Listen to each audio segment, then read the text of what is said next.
Hey skincare pros, I'm Renee Sorbonne, and in today's video we're going to explore one of the most fundamental concepts in all of skincare, yet one that is often misunderstood even by experienced professionals like us: your skin's barrier function. If you watched last week's video on pigmentation, you heard me mention that pigmentation is always a barrier function issue. Today I want to take you deep into the cellular science of what that actually means, because understanding barrier function isn't just important for treating pigmentation, it's the foundation of understanding every single skin condition that you will ever encounter. By the end of this video, you're going to understand your skin's defense system at a cellular level that will transform how you assess, treat, and educate your clients about their skin. This is serious stuff for serious estheticians, and it's knowledge that will set you apart from every other professional in your area. Let's start with what barrier function actually is, because most people think they understand it, but they're only seeing the surface of something that's more complex and fascinating. When we talk about skin barrier function, we're primarily talking about the stratum corneum, the outermost layer of your epidermis.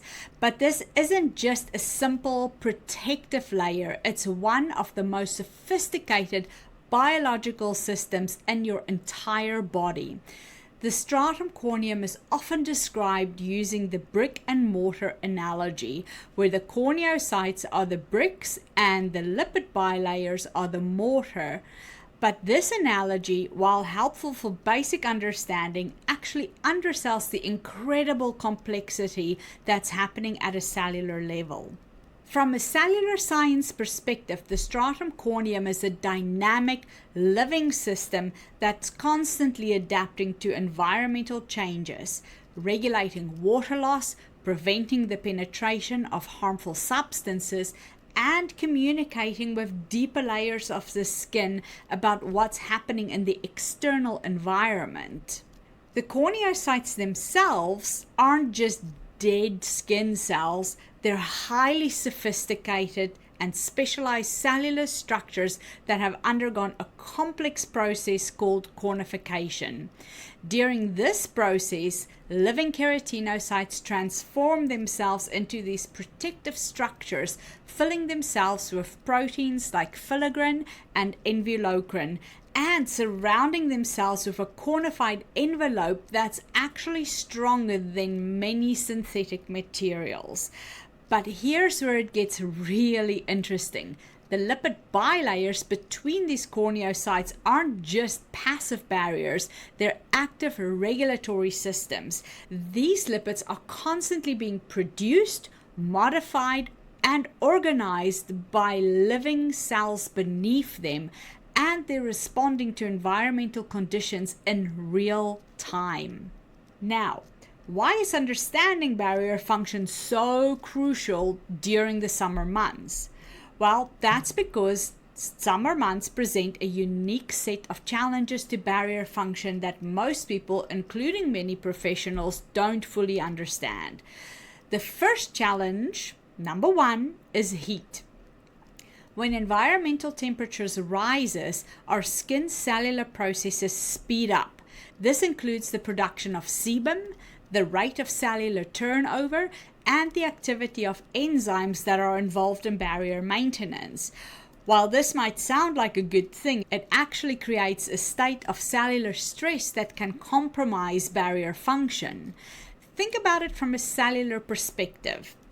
Your keratinocytes are trying to maintain the delicate balance of the stratum corneum, but they're working in an environment where everything is happening faster than normal. It's like trying to build a house while everything around you is moving at double speed. The quality of the construction suffers. The second challenge is humidity fluctuation. Most people think that high humidity is good for the skin. It means more moisture in the air.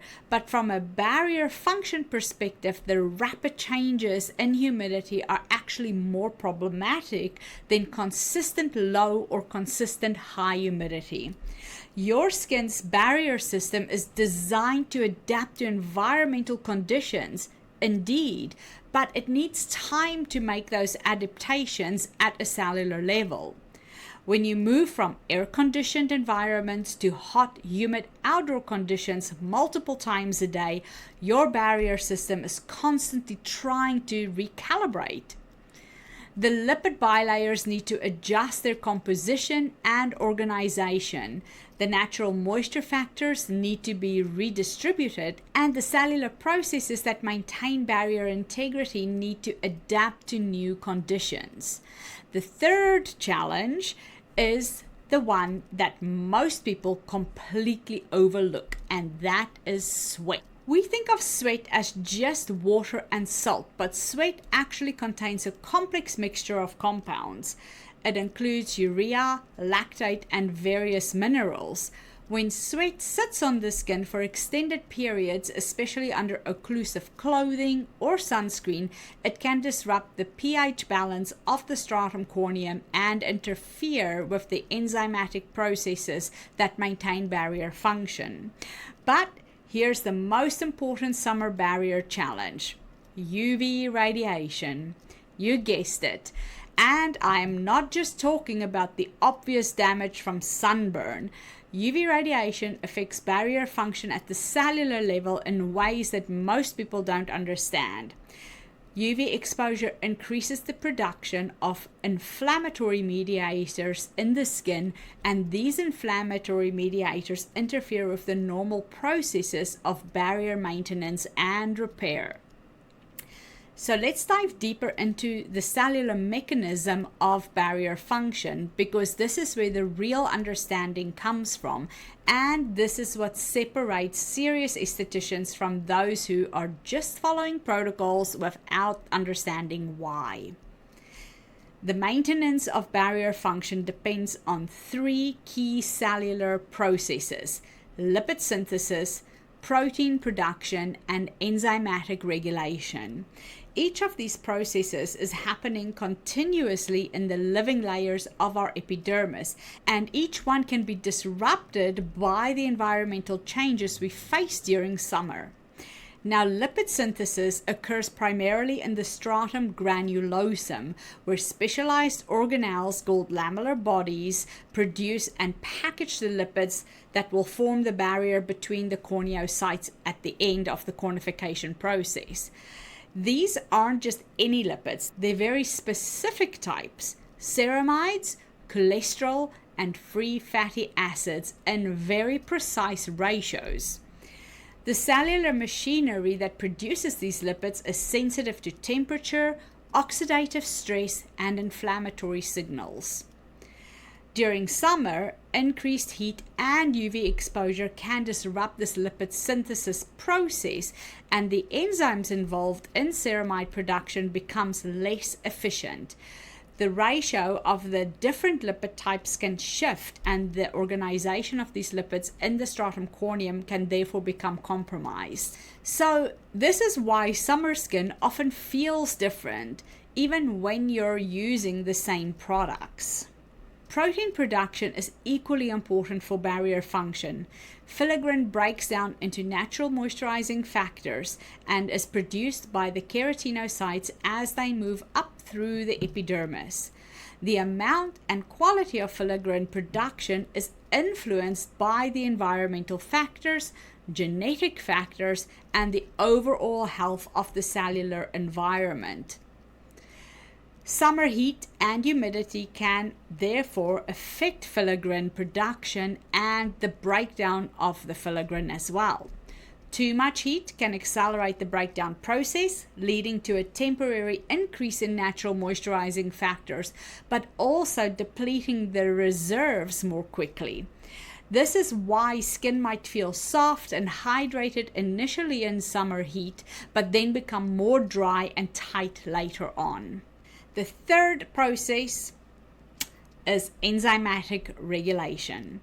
This perhaps is the most complex and the most important for understanding barrier function. There are dozens of enzymes involved in maintaining our stratum corneum, and from those that regulate desquamation to those that maintain lipid organization. These enzymes are exquisitely sensitive to pH, temperature, and the presence of inflammatory mediators. So the question is, how do we support barrier function during summer months using corneotherapy principles? This is where understanding the cellular science becomes practical, and this is where you can really differentiate yourself as a professional. The first principle is supporting, not forcing. Traditional summer skincare often focuses on controlling oil production, increasing exfoliation, or using harsh cleansers to deal with sweat and sunscreen. But from a cellular perspective, these approaches often make barrier function worse, not better.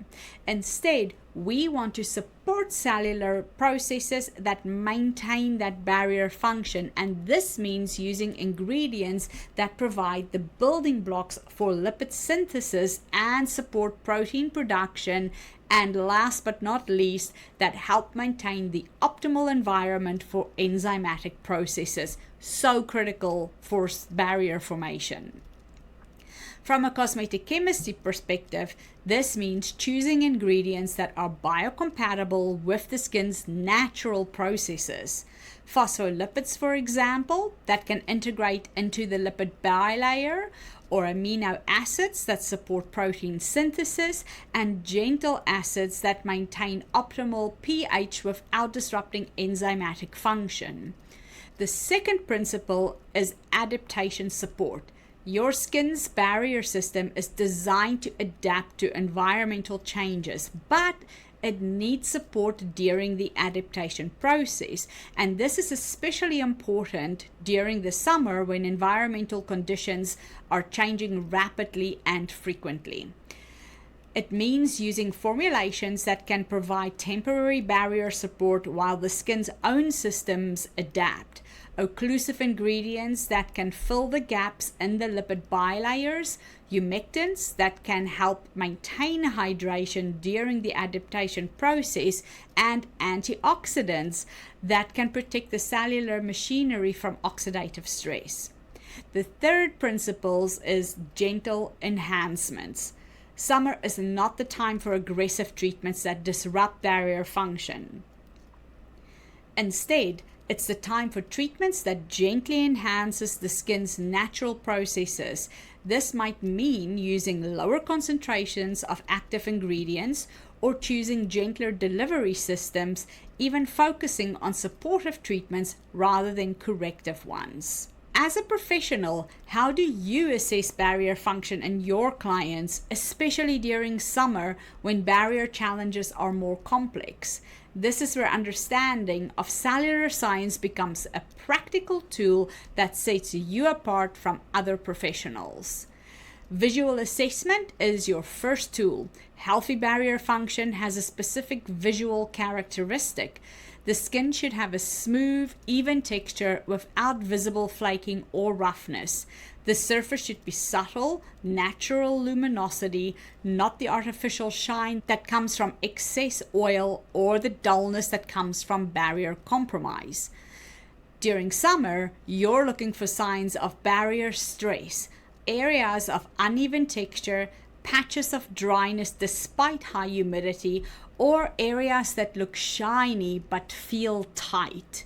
These are all signs that the barrier system is struggling to adapt to environmental changes in summer. Tactile assessment is equally important. Healthy barrier function feels smooth and subtle with good elasticity and resilience. A compromised barrier function often feels rough, tight, or fragile. During summer, you might notice that skin feels different in air-conditioned environments versus humid environments, which tells you that the barrier system is having trouble adapting. But here is the advanced technique that most professionals don't pH assessment. The pH of the stratum corneum is crucial for barrier function, and it can be easily disrupted during the summer. Using pH strips, if you have them available, or a digital pH meter, you can assess whether your client's skin is maintaining that optimal, slightly acidic pH that's necessary for proper enzymatic function and also is pro-good bacteria for our skin. You can also assess barrier function through the skin's response to products. Healthy barrier functions allows for the appropriate penetration of beneficial ingredients while preventing the penetration of harmful substances. If a client's skin is reacting to products that should be well tolerated, or if the products aren't having the expected effect, this is often an indication of barrier dysfunction. One of the most important aspects of being a serious esthetician is educating your clients about barrier function in a way that they can understand and apply. This is where your cellular science knowledge becomes a powerful tool for building client relationships and compliance. Start by helping your clients understand that their skin is not just a passive covering, but an active living system that's constantly working to protect them. Use analogies that make sense. For example, the skin barrier is like a security system of a house, constantly monitoring what's allowed and what needs to be kept out. Explain how summer challenges the system. Help them understand that when they move from air conditioning to heat and humidity multiple times a day, their skin has to constantly readjust, just like their body has to readjust to temperature changes. This helps them understand why their skin might feel different during summer, even if they're using the same products. Teach them to recognize the signs of barrier stress in their own skin. Show them what healthy barrier function looks and feels like, and help them identify when their barrier might need some extra support. This empowers them to make better decisions about their skincare routine and to communicate more effectively with you about what they're experiencing, and that empowers you to help them. I always say to my clients, if I don't know, I can't help. So I really encourage that feedback. Most importantly, help them understand that supporting their barrier is not about using more products or stronger products. It's about using the right products in the right way. This is where your expertise in corneotherapy principles becomes valuable and immeasurable to them. If you want to dive deeper into barrier function assessment and treatment, and if you want to learn the advanced techniques that will help set you apart as a professional, then join our community of serious estheticians in our private group. The link is in the description for you, and this week I'm sharing our exclusive summer barrier assessment protocol with the community members. This detailed guide will walk you through exactly how to assess barrier function during the summer months, how to identify specific types of barrier dysfunction, and also how to create customized treatment plans that support your client's skin through the challenges of summer. Again, the link to join is in the description below. Don't wait, because we're building a community of professionals who understand skin at the deepest level and who are committed to getting real results for their clients. Remember, serious stuff for serious estheticians, because there is life after waxing, and when you understand barrier function at a cellular level, you become the professional who can solve the problems that others can't even properly diagnose. Please leave your comments below. If this was helpful, give it a like and subscribe, and I will see you next week in the next video.